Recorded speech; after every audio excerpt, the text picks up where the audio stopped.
Olá, bom dia a todos. Então, vou iniciar a apresentação para o 15º Congresso de Ecologia do Brasil, a apresentação do meu resumo com o título de Influência Antrópica e da Salinidade no Microprotozooplâncton de Lagoas Costeiras Urbanizadas do Rio de Janeiro e Espírito Santo, Brasil. Então, nesse termo microprotozooplâncton, nós estamos trabalhando com organismos zooplânctônicos e também com alguns protozoários, que são, no caso, as tecamebas. Meu nome é Gustavo Martins Rocha e eu sou aluno de doutorado da Universidade Federal do Espírito Santo.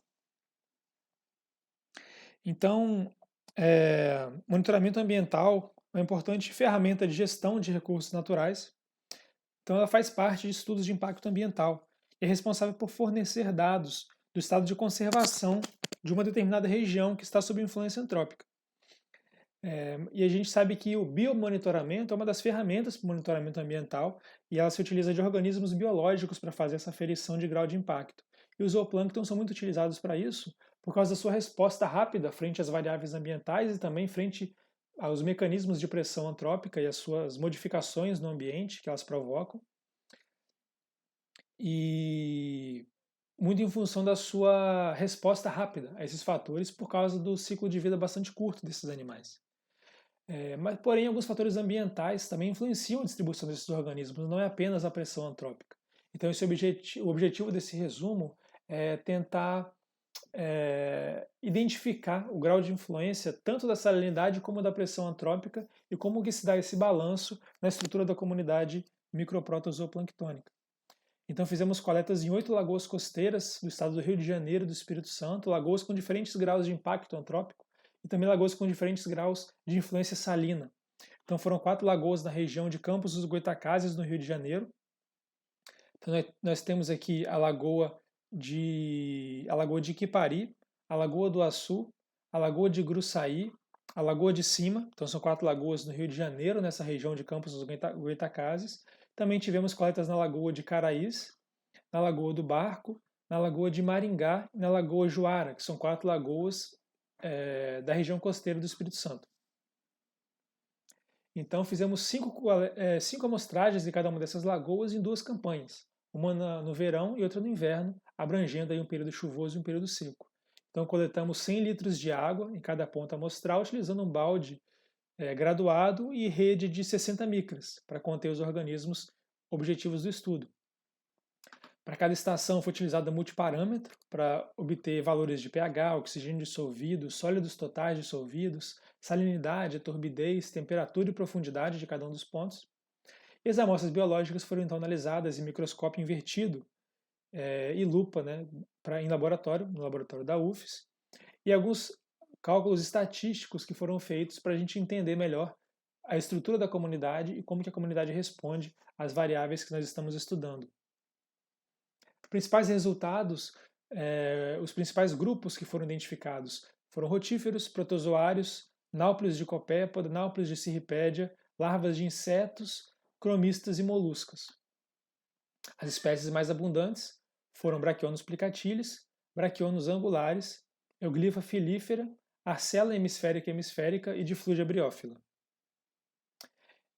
Em relação ao grau de salinidade, a Lagoa de Cima, a Lagoa do Barco e a Lagoa de Maringá foram as lagoas classificadas como de água doce. Todas as demais foram classificadas como salobras. Tudo isso com base na resolução 357 da CONAMA. E nenhum ponto amostral passou de 32 de salinidade, para ser classificado como uma água salina. Então, um pouco da estrutura da comunidade, nós podemos ver como que algumas lagoas a gente teve uma diferença da estrutura da comunidade bem mais marcada que outras. Por exemplo, a Lagoa do Açu, você sai de um ambiente dominado por cromistas para um ambiente dominado por copépodes, comparando aqui um período de chuva e o período de seca do ano de 2020, que foi o ano de coleta. Outras lagoas já mostraram uma estabilidade muito maior. A Lagoa de Gruçaí, a Lagoa de Iquipari, são 2 lagoas que mostraram essa estabilidade maior na estrutura da comunidade, como a gente pode ver. Lagoa do Barco também. Então aqui estão os principais grupos e a representação da abundância relativa de cada um deles ao longo da área amostrada nos 2 períodos que foram períodos de coleta. E aqui a variação dos principais índices ecológicos que foram analisados, também em comparação com o período chuvoso e período seco. Nós podemos ver como se deu a variação dos valores de equitabilidade, aqui na barra vermelha, diversidade, barra verde, e riqueza, na linha azul. Então a gente pode ver como que a Lagoa do Barco, Lagoa de Caraís, Lagoa de Cima apresentaram importantes valores. A Lagoa de Maringá também apresentou valores elevados desses índices ecológicos. E a lagoa que apresentou os menores valores foram as lagoas de Gruçaí e Lagoa do Açu, como a gente pode ver aqui nas duas campanhas. E fizemos uma representação gráfica em duas dimensões das estações amostrais e podemos ver que o modelo que apresentou as maiores diferenças estatísticas foi justamente a associação da salinidade com a influência antrópica. Então, as bolas preenchidas de azul são estações amostrais classificadas como forte influência antrópica e de água salobra. A gente pode ver como que elas foram agrupadas. Temos também que azul vazado são amostras que foram classificadas como salobra e com influência antrópica fraca, que também foram agrupadas aqui no canto dessa representação. Ambientes que foram classificados como de água doce, com influência antrópica fraca, também foram agrupadas aqui em verde vazado. E aquelas estações amostrais classificadas como de água doce e com influência antrópica forte também foram agrupadas aqui nessa região. Então a gente pode ver como que a estruturação da comunidade biológica respondeu muito fortemente para esse modelo. A gente pode ver que também que a associação estatística foi bastante importante, com base nos valores de R e de P.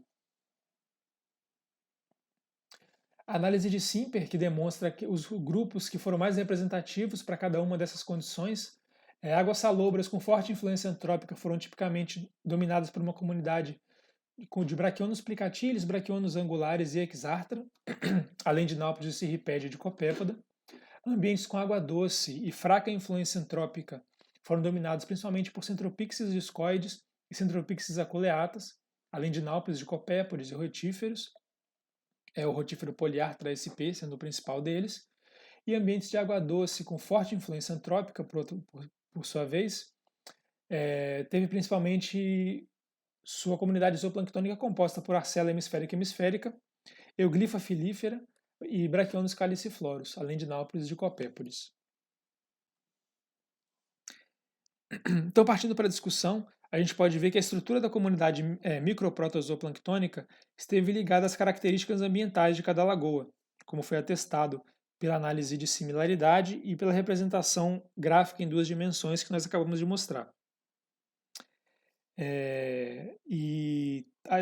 O grau de salinidade e o grau de influência antrópica foram preponderantes nesse tipo de estruturação. E foram os fatores que apresentaram o potencial de influenciar mais a composição da comunidade nesse estudo que nós iniciamos para apresentar aqui nesse resumo. O grau de influência antrópica ele foi determinado principalmente a partir do conhecimento público dos locais que possuem despejo de esgoto. Então são Lagoas de Gruçaí, a Lagoa de Maringá e a Lagoa Juara. Então nós temos lagoas com diferentes graus de influência salina possuindo despejo de esgoto. A gente pode ver como elas foram bem agrupadas na nossa análise de similaridade. Essas lagoas apresentaram os menores valores para os 3 índices ecológicos analisados, então a Lagoa de Gruçaí, a Lagoa, principalmente a Lagoa de Gruçaí e a Lagoa Juara, mas também tivemos a Lagoa do Açu, com baixíssimos valores dos índices ecológicos, apesar de não possuir despejo de esgoto e apesar de ser uma área de proteção ambiental, um parque estadual da Lagoa do Açu. Então ela se encontra com menor grau de exposição aos impactos antrópicos, não recebendo também o despejo de esgoto. Mas nesse caso, os menores valores dos índices ecológicos da Lagoa do Açu se devem à grande influência da salinidade. Então é importante a gente sempre pesar esse valor de salinidade, porque para organismos zooplanctônicos de lagoas costeiras é um fator de impacto bastante grande. E nesses estudos de impacto ambiental, a salinidade é um fator que varia sem influência direta da ação humana. Então é preciso ter esse olhar para a influência negativa da salinidade nos índices ecológicos, já que os índices ecológicos são uma das ferramentas mais utilizadas em monitoramentos ambientais para a comunidade zooplanctônica em diferentes ambientes. A análise de similaridade, então, mostra uma tendência clara para agrupamento dos pontos em função da salinidade e também da influência antrópica.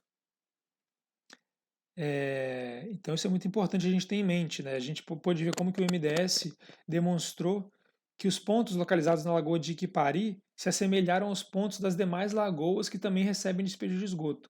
Então a Lagoa de Iquipari é uma lagoa que não recebe despejo de esgoto, mas ela é fortemente impactada pela abertura da sua barra arenosa. E essa entrada da cunha salina acaba causando morte de muitos organismos que vivem dentro da lagoa que não são acostumados a essa salinidade mais elevada. Então, nós temos também que as espécies do gênero Brachionos são bons indicadores de ambientes continentais sob influência antrópica forte, podendo ser tanto de ambiente doce como salobro. Então, se apresenta como uma ferramenta com grande potencial para monitoramentos ambientais. Além disso, ambientes com menor influência salina são caracterizados pela maior presença de protozoários. A gente sabe que protozoários são um grupo muito sensível à presença da salinidade. Então, grupos de tecamebas como Centropixis são mais relacionados a ambientes com menor influência antrópica. E a Arcela hemisférica, por exemplo, é uma espécie de tecameba mais preponderante em ambientes com maior influência antrópica. Muito obrigado.